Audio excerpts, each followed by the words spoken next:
Welcome to our podcast on gender responsive budgeting. This podcast is part of the community of practice that we are having today, and I'm very honored to have two ladies on this podcast. Gloria Alarcón-García from University of Murcia from Spain, and Marija Sikirić from University of Rijeka from Croatia. Welcome, ladies. Thank you very much for being with us on this community of practice and on this podcast as well. Yeah, thank you for inviting us. It's a pleasure and an honor. Yeah, I agree completely. Thank you for inviting us and giving us the opportunity to speak about this topic and exchange experiences. Yeah, so you both are experts on gender responsive budgeting, gender equality, and the topics that we will be discussing during these 2 days, during the conference. And my maybe first personal question to you would be, why did you start to work on these topics, and what brought you to work on it in an academic field, but maybe there's for sure personal motivation to this? So maybe, Gloria, would you like to start? So it's a really interesting question because it's not so easy to understand how we can put together gender and budgeting. There is really two frames in academia really different. And usually people knows about gender and education or gender culture or even gender and health, but gender and budget and finance subjects is not so easy to understand. But so in my case, my PhD was in local budget, just local budget. And then later, when I start with my gender studies, I've realized that that the budget is not only the tool, it's the real way to apply mainstreaming, gender mainstreaming. For me, it's not just a tool, but the only way to apply gender mainstreaming. And then when I started with this subject, and I am really happy being a feminist and developing the research to make broader this academic research. What about you, Marija? So I work at the Faculty of Economics and Business at the university at the Department of Accounting. And my professor, he's an expert in budget accounting. And when I came to the faculty as a young researcher and started working and teaching the students, he told me, read more about gender budgeting. This is something new. And then this topic opened a completely new world for me because I come from economics and business. I didn't know anything about gender equality. It was a completely new world for me. And but I fell in love immediately because it made sense. I needed to answer a lot of questions for myself, and that was a good way on doing it because when I start presenting it to others, I knew what their questions would be. And I always start with answering those questions and bringing them to the conclusion that gender budgeting is something that everyone needs.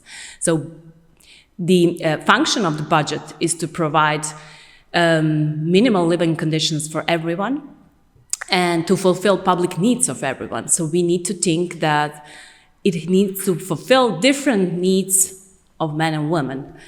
They're different because they're different gender roles. And as I said, when I start presenting, I always answer the questions and I hopefully bring the public to understand what this topic is about and why is it so important.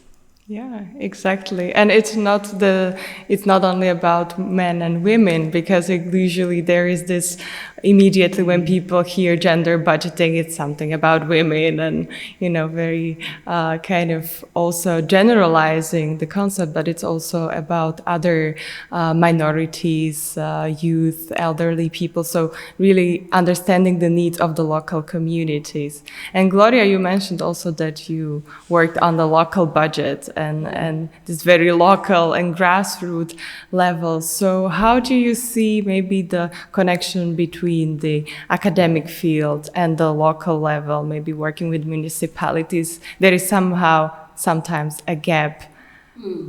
Well, I think that we need each other. So it's really a symbiosis. So if we stay at the academic point and we don't watch the reality, we just can imagine. But if we apply working with the local municipalities, local government, when we work with them, we can apply to know how it's doing, and then to review what is happened. And well, the feedback is very interesting to go ahead. So it's a natural marriage. So it's a natural community of practice like you are doing here. So it's necessary. Yes, and especially also the network and supporting each other, it really helps. And maybe my other question would be to you, to Anna Maria. You are part of the committee for gender equality at your university. You are the vice president of this committee, and I would like that you also maybe bring that perspective. What such a committee on the academic level can do. So our University of Rijeka was a part of the Horizon Project Sphere. We were the implementing partner, and we had supporting partners that help us introduce gender equality plan. We are the first university with gender equality plan in Croatia. So we made a lot of progress concerning gender equality.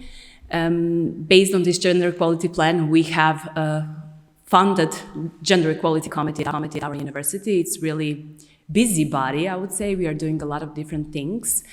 We are trying to listen what are the needs of different groups of people, not only employees but also students at our university. We have introduced, I need to mention that for example, Croatian language is really gender insensitive language. In our formal but even informal communication, women are almost invisible. So we have introduced guidelines for gender-sensitive language. We have also introduced guidelines for work and life balance. As part of the activities of the committee, we have introduced Gender Equality Award for students, employees, but also institutions. We are also trying to determine the gender pay gap, to consider this vertical gender segregation that is present not only in Croatia, but in other countries too. We have also realized that even in female-dominated faculties, women are underrepresented between the leaders of the projects, scientific projects, commercial projects. We are now doing the research about the mobility and differences in patterns of the mobility between men and women, and trying to introduce policies that will bring us to the greater gender equality at our university. So I'm really proud of what we are doing between all the members of the Gender Equality Committee at the university. Yeah, that sounds amazing. Like you can be an inspiration for other universities, definitely. And I have to say, for Croatia, this is a really big step, and we are like the pioneers in Croatia, but we are trying to share our practices among other universities, not only in Croatia, but in our region, for Bosnia and Herzegovina, Montenegro. So we are really, Serbia, we are sharing our practices. Congratulations. Yeah. Does something like that exist also at your university in Murcia? Or?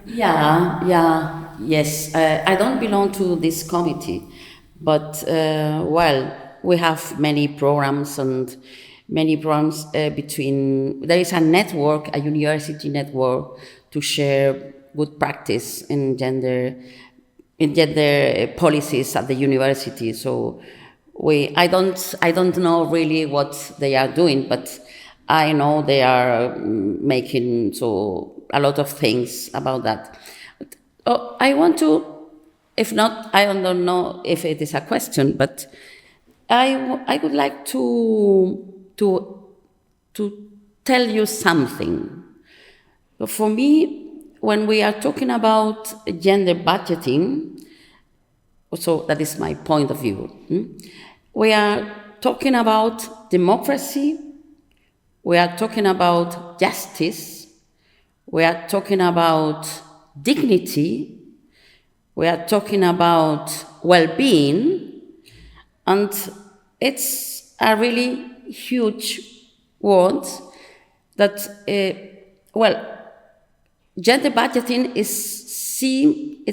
it seems to be just a technique, a methodology, but it's not. It's not. So it is much more. It's more a philosophical way of thinking. It's a political way of thinking, and we need at the academia. We need to develop tools, but it is really important that people knows that. She was telling that she is professor in finance and accounting. I am in economics as well, in economic apply, but we are related to political science, and budgeting. It's really the core of a part of a frame of political science, because the first step to have gender budgeting is to convince political to go through the concept. So I think that gender budgeting is much more than a tool. It's really a way of designing politics, and that is really important. So that is, I don't know if you agree with me, but it's much more philosophical as technical. So we need later, when we think about that, we need later to know how it is applied. That's true. But first of all, we need to develop in every income, in every taxation, in every taxes, in every the debt included. So the public debt can be seen, can be watched under a gender perspective, and every field, and that is really important. That is a step further. That at the beginning it seems just a tool, but now I think that people need to know that it's not just that. I agree. It's a change of mindset. I like the word that Miss Mariana Ivanova said. It's an instinct. It should become an instinct in culture. So, and what I wanted to add, that it cannot be done outside of the system. We can help, we can support, we can develop tools, we can educate them, raise gender awareness, but it has to be done inside of the system as part of their everyday job. So it's a change. Political, the government. And public officials, they should think about this concept when they're creating measures too. Yeah, from the beginning. Starting point. Or minus. Minus. Lovely. I love the passion. How you can feel that it's really important to you personally what you work on. So you are of course, professors at the university. So do you see maybe the change of that mindset with the generations that are coming, that, you know, go through your courses and maybe are becoming people who are then deciding about the finances or are being elected in different positions? Do you see that change in the years that are? I think the change is present, but it's slow. I have introduced a course, Economics of Gender, at my faculty, and it's attended by students. And when I talk to them, I don't see directly the change. I just see that they're still unaware of the problem. When you're a young student, you don't perceive the gender inequality. For example, I have telling them my personal story. When I was choosing my career, I knew that I will go for the Faculty of Economics and Business, but my friends were thinking maybe you will be your choice should be engineering and IT, and I was no. It's like unimaginable for me to be part of it, and I was telling them that now I'm aware that it was unimaginable because of the gender pressures and gender norms that were given to me during my during my childhood and my primary and high school. And they are telling me, no, professor, but now we are choosing what we want. Nobody's pressuring us to choose something else. But I thought at the same, when I was their age, I thought that this was my choice, but it was my choice based on the pressure of the society that this is something that is for me. So I believe that the change is present. Students are more thinking about work-life balance. We are the generation that didn't think about this aspect. We are just thinking that we need to give all from ourselves. But I think that still the change is really slow. And what is happening in our society, young people are becoming more conservative than maybe my generation was. So it's a switch of generations too. We have a conservative government, and as I said, young people are becoming more conservative. So even though the change is happening, something else is happening too, and it's affecting their choices. Well, that is not my point of view. No. So in Spain, it's not that. So, well, in Spain, feminism is a thing. So, I mean, it's a movement, and it's made by young people. So, I mean, we have a lot of young people that declare themselves as feminists, and it wasn't that before. So, and I think that is not because that is trendy or not. That's not a trendy thing. That is, well, you are right from my point of view. You are right that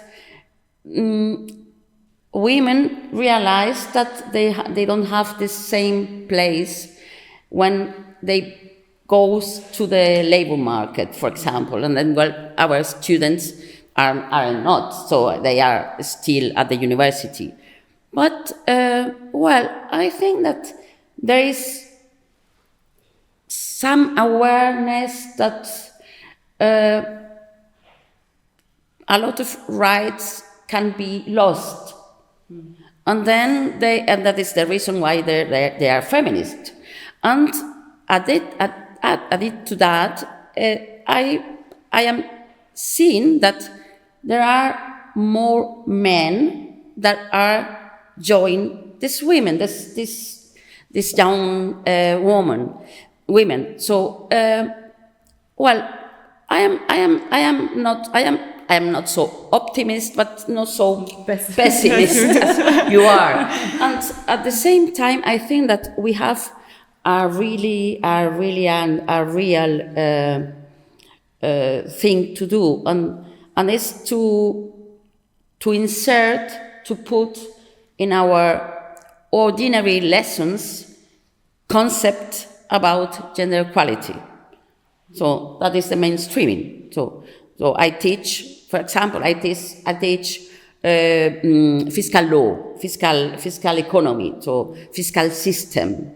So, and then every year I have a seminar just for taxation, gender and taxation, gender and budgeting.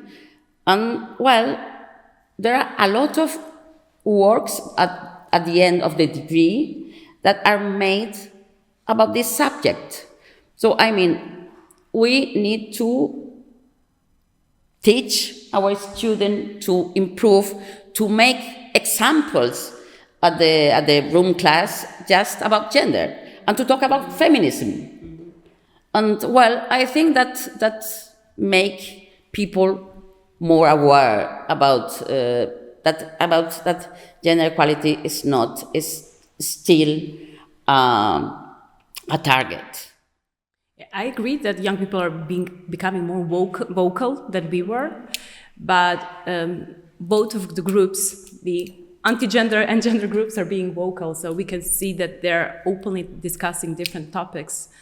But that can be also the change is slow from my anti-gender included. Anti-gender. I was just thinking, like, changing this concept. The world we are living in Croatia, gender roles are really pronounced, and there is how would I say, a willingness to change them, but on the other part, some of them don't want to change them, they want to go step back. Yeah. So there is a divide in the society, and both of these groups are really vocal. Yeah. Mm-hmm. But it can be also beneficial to some extent that the topics are being open and they are publicly, let's say, discussed, and then maybe we can find the ways how to listen to each other, if not agree with each other. Obviously, it's at least listening. And one thing, so I used to do is to work with men. Well, I think that we need to work with women a lot, but as also with men, because they need to change their mind. And what I used to do is to bring some men that is specialized on new masculinities, and that changed the mind of my students. And well, I think that is a nice experience to do that. But maybe if the seminar is 100, so I take for men 15. So no, not the half, no, but a little bit to change their mind. It's important. Yes, definitely. I think we kind of forget about men in a way, like how much pressure also there is from the gender roles on men. Yeah, but 85% for feminism and 15% for men. So that's. I want to give you this clear idea that I have. Not 50-50, no. We need to show them that this divide in gender roles has a negative impact for them too. So they also should look how to change it. So it is. Yeah. And maybe also a question to what Anna Maria, you shared your experience when you were choosing the school, and there are still quite few fields that are men-dominated or female-dominated. Do you see any change in this, or is there state support from scholarships or any different financial maybe benefits or awareness campaigns for women to join the men-dominated fields, or the way around?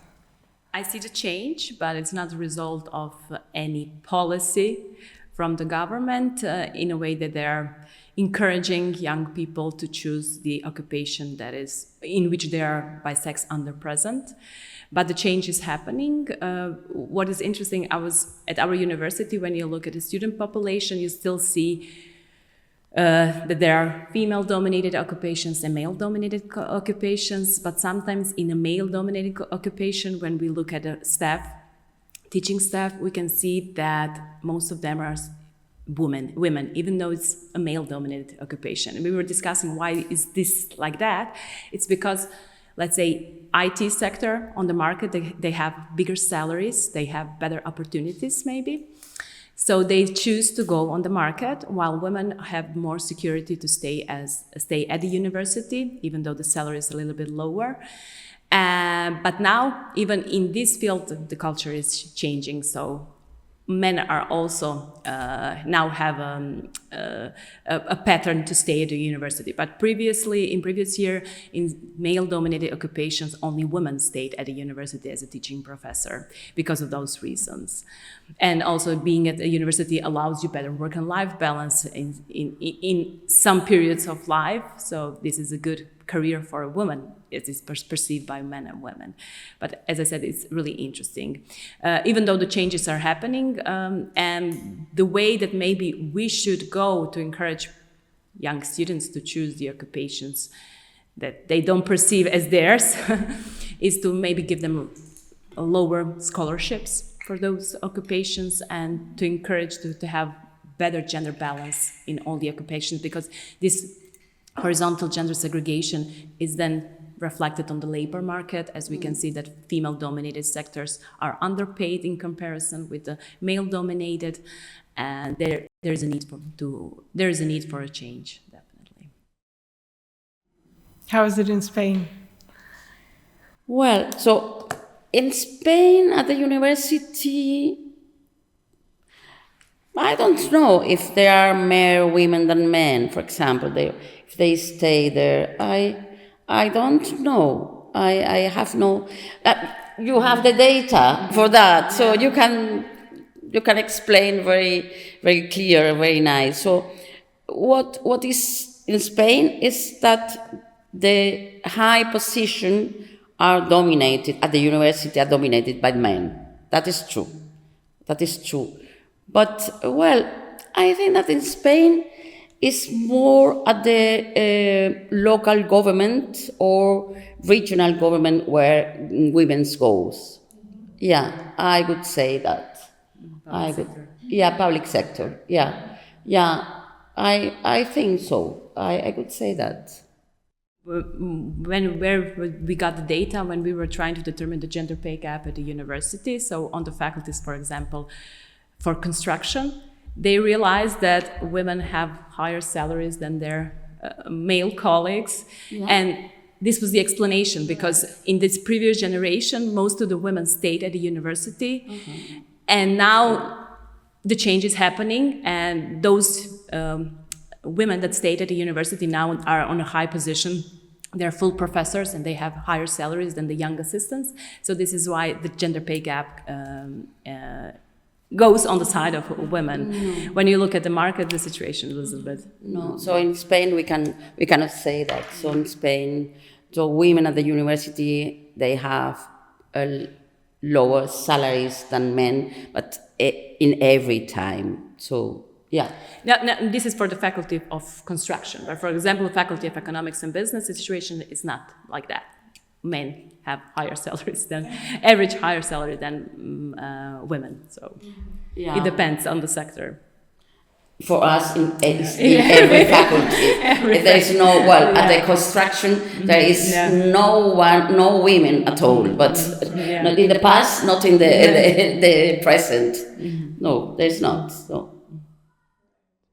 Okay, so maybe just to conclude, I loved what Gloria, you said, that gender budgeting is philosophical kind of way of thinking. So what would you recommend to people, how to maybe start noticing different things like in everyday life to change maybe the mindset to be more gender responsive budgeting thinking? First of all, we need to think about ourselves.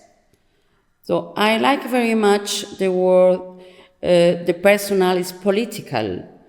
And well, I think that we need to know from each one, we need to know how we use public services,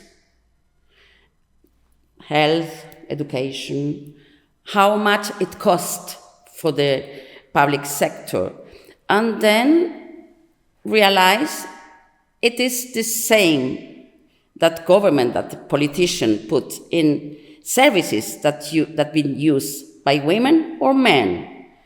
But asking yourself, and if it is true, that is perfect. But it's not.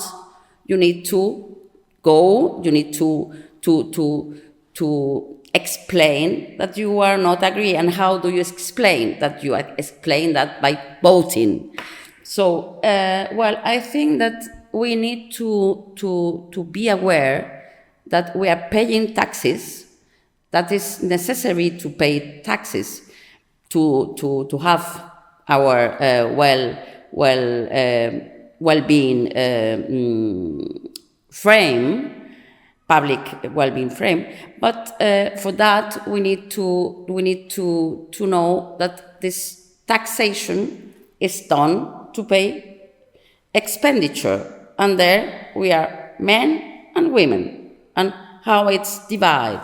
So I think that we need to think about that. We need to first of all we need to be aware that the expenditure they are not made alone or by no one. It's made by someone, and who is doing that is thinking on what? On the universal world, or the world divided in men and women, and inside this group, men and women, women with disabilities, men we are coming from abroad, men we are lesbian, men, women. So that we can share this group, women, in many, and our expenditure cover the public expenditure or the needs of those groups. If not, we need to change the world. We need to change our mind. Yeah, I would agree. We always talk about women and men like there are two homogeneous groups, but they're really heterogeneous. And I would just like to add that when I talk about this topic, and I think that first step is raising gender awareness. They need to perceive the gender inequalities that are present. I try to make them aware of all of the mental load that they are doing, that they usually do not perceive. And I start from me. I always say, I would like to have this in my city, and I don't have it. And these are my needs as a mother of young child. What do you need? Think about your needs and share it with us.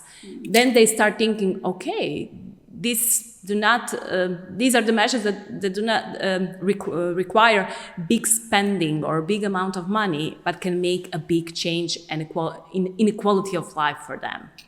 So this is the way how I'm doing, telling my needs and then expecting them to start thinking about their needs. We are finishing. Yeah, yeah, you can go. Okay, if we are finishing, I think that we need to have a community, activist or academic activist community. So we need to with our knowledge, we need to be activists, and that is important. And we can do it with our students. Yes, and we can change the world. Yeah, I love that. I love that conclusion. We need to be activists, researchers, and activist academics. That's wonderful. Thank you, ladies, for this talk. It was amazing, and thank you everybody who listened till the end of this podcast. I believe it was inspirational. For me personally, it was super inspirational. Thank you. Thank you very much. Thank you. Thank you for the opportunity, and we hope that that is a step forward. Yeah, we are on the right way. Thank you.